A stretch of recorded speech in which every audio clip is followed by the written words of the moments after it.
Hey everyone, it is Troy. It is Friday, January 19th. We are almost 3 full weeks into the new year. And Karen and I are wishing you and yours, hopefully you had a great holiday season and some fun travels if you were traveling, and also safe travels because it's flannel season and it's slick here in Madison. And I know it's pretty cold throughout most of the rest of the country. Hoping that everything's going well and your 2024 is off to the start that you want.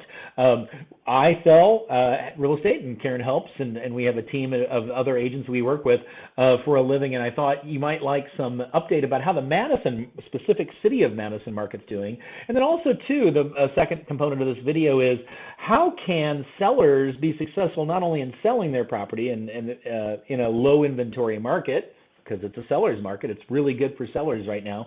But also most sellers, 80% of the sellers are buyers. And so there's a real challenge of finding somewhere to buy after you sell because there's a shortened time frame and there's a lot of competition. A beautiful listing came on in the mid threes in Oregon, the village about 8 miles south of here, and it had 5 offers on the first day, so it was gone.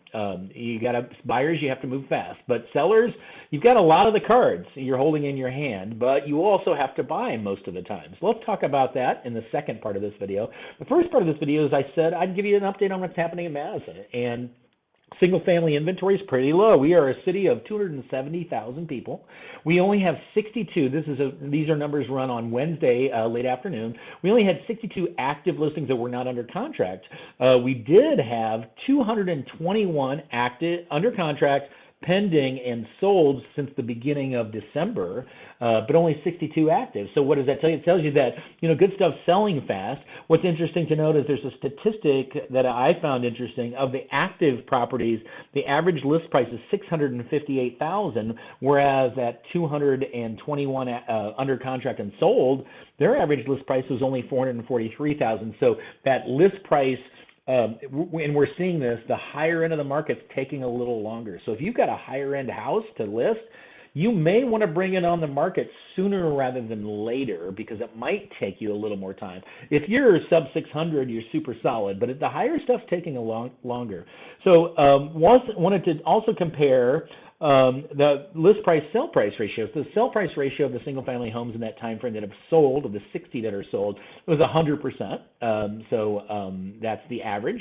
And then for condos, which is another market here, it's only about 20% of our market, actually a little less, and we need more of them, to be honest.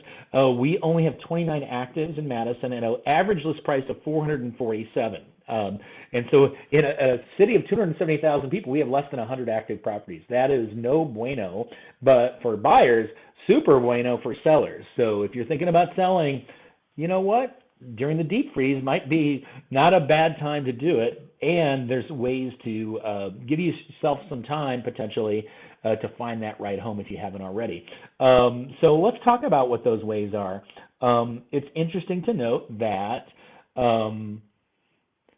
when you need to find a place, try to think about this, you can be looking now. Good stuff is coming on. Good stuff selling. I didn't mention there have been 104 condos. There's 29 active. There have been 104 go under contract, pending, or sold since December 1st. So there are properties in Madison happening, and not everybody's selling in Madison is staying in Madison. But if you are looking at listing, one of the ways you can sell or actually buy before selling is talk to a lender and work through the numbers and what your income and your assets are. You may be able to do what is called a bridge loan. That's an old school term that we saw an awful lot, or a home equity where allows you to buy without getting the equity out of your sale or of the home that you own. And more people are looking into that. That is, according to 2 of my lender friends, that is about a third of their current loan business is the bridge loans. So Laura at Wintrust and I are going to do a Zoominar in February about this. So keep an eye out, but call me and I can put you in contact with her about that. Another thing you can do is you can list and negotiate with buyers and say, look, we will sell to you, but we want possession for the buyer no earlier than April 1st or April 15th or April 31st, or earlier by mutual agreement, to give me, the seller, the time to find that next place. We see that quite a bit in a market like this. So consider that, and we can talk through that if you have any questions. Another thing that you can do is close quickly and do that post-possession and do a post-possession escrow, or just say, look, we want to close out a ways. We don't want to sell. But the thing about closing is then as a seller, you have your funds. So let's say you list on January 30th and we're under contract on February 7th, and the closing is on May 31st or earlier by mutual agreement, or the possession is, but we close at the end of March. That gives you 2 full months, April and May, to use those funds for your down payment or your equity in purchasing your next property.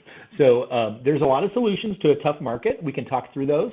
Here for you, Thiel team with Real Broker LLC here in Madison, Wisconsin. We serve the South Central Wisconsin area, Madison and Dane County and all the suburbs, and I get out to Iowa County. I love selling rural property too. So here for you. This is a long video. It's the beginning of the year, so we do long videos.